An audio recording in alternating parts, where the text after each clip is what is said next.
Good afternoon, everyone. I'm News 8 Now meteorologist Ashley Baylor in the News 8 Now Stream Center. I didn't exactly say that right, but that's okay. I'm halfway through the week. I'm just trying to get to the weekend, folks. Not that the weekend here is looking great. It's really not, but it's that transitional time of year. We're trying to get away from winter and welcome spring, and then you're going to get a mud season somewhere in between. That's what we're dealing with, this unsettled pattern where we are getting clouds, on and off showers. If you're lucky, you might get into the 60s, but then we quickly drop back into the 40s. There's a little bit of everything, basically, in our forecast. But we're certainly doing better than other parts of the country. Here's what I mean by that. We do have central parts of the country that are going to be dealing with some very nasty weather this afternoon all the way into the evening hours. You can see that little bit of pink right there around Paducah, Kentucky, down through Jonesboro, Arkansas, into Memphis, Tennessee. That is actually a high risk of severe weather. It's fairly rare that we see the Storm Prediction Center actually put out a high risk, but they did for today, and even had a moderate risk stretching all the way up through Indianapolis to Little Rock, so basically just south of St. Louis. So there's going to be some very nasty storms that go rolling through there. Let's take a look at what is going on. In fact, I'm going to advance this. There we go.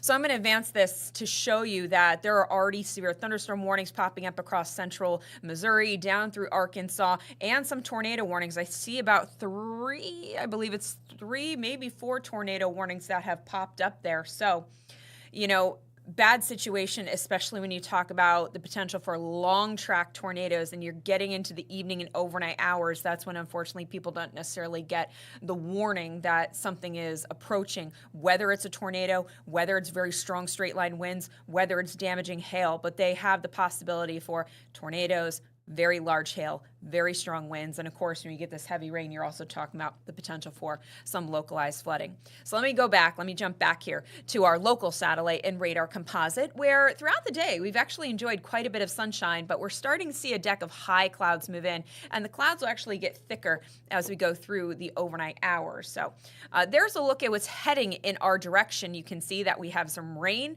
and some thunderstorms moving across central New York and through central Pennsylvania. So I don't think it's necessarily going to be as widespread or as heavy as this is showing, but we are going to be dealing with a few scattered showers overnight. And if you're closer to the Massachusetts state line, there's a chance that you may see a little bit of freezing rain or sleet mix in as well. It almost looks like somebody pulled a thin sheet of clouds over the sun in Hartford, where we are at 50 degrees. It is 48 in Willimantic, 44 in Waterbury. We're at 47 here in New Haven. So temperatures running anywhere from a degree to 12 degrees colder than where we were at this time yesterday. That southeast wind not helping out in New London. You can see that wind blowing anywhere between 6 up to 15 miles per hour. The winds will back off a little bit tonight and then pick right back up tomorrow. But a south wind is going to help us out temperature-wise for tomorrow. But in the meantime, as I said, going through the evening and overnight hours, some passing rain showers. You can see those shades of purples and blue popping up the farther north you go, indicating that there could be some freezing rain or even some sleet that mixes in with those raindrops. I'd especially watch that in the higher elevations. So as we go through the overnight hours, we'll have passing showers. I don't think tomorrow is going to be a washout, but we are going to be in and out of the showers, and when we're not dodging the raindrops, we're going to have cloudy skies, but temperatures will manage to hit the low to mid 60s, all thanks to that south wind.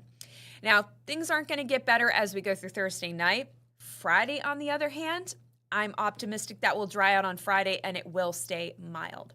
So tonight, spotty showers, again, a possible wintry mix closer to the Massachusetts state line, and then tomorrow, cloudy, on and off showers, but that south wind pushing temperatures into the low and mid 60s.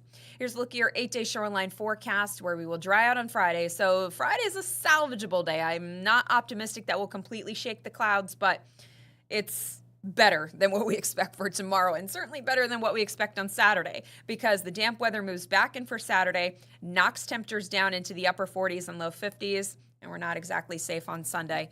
Might get away with dry conditions for Sunday morning, but more rain will fill in during the afternoon, and I do anticipate some rain showers Sunday evening through Sunday night, possibly in the morning. So Monday, just like Friday, should be drying out. Temperatures will be in the mid 50s there. And then heading into the middle of next week, so Tuesday, Wednesday, and Thursday, so far they're looking dry, but on the chilly side, as temperatures will only be in the upper 40s. Maybe by next Thursday we'll start to get back into the 50s. But yeah, this is not the most desirable 8-day forecast, just with how unsettled it is and almost how erratic the temperatures are. But, as a meteorologist, I can always say it could always be worse. Again, what they're dealing with out in the Midwest and the South, going to be far worse for them. So I hope they're able to heed any warnings that come out. But yeah, when it gets into nighttime, it gets very, very tough for everybody to get those warnings. And when they don't, unfortunately, bad things do happen. I've been in that situation covering tornadoes, covering severe weather. And, unfortunately, bad things happen to, very good people. Hate to see it. Hope they get the warnings, because it just, as a meteorologist, when you see high risk, it just makes you go, oh, this is really not a good situation. So anyway, that's out there. That's not here. But anytime we do get severe weather, we'll be right here for you. I'll help you get through the rest of the week and into this weekend. I'll see you tomorrow. Bye.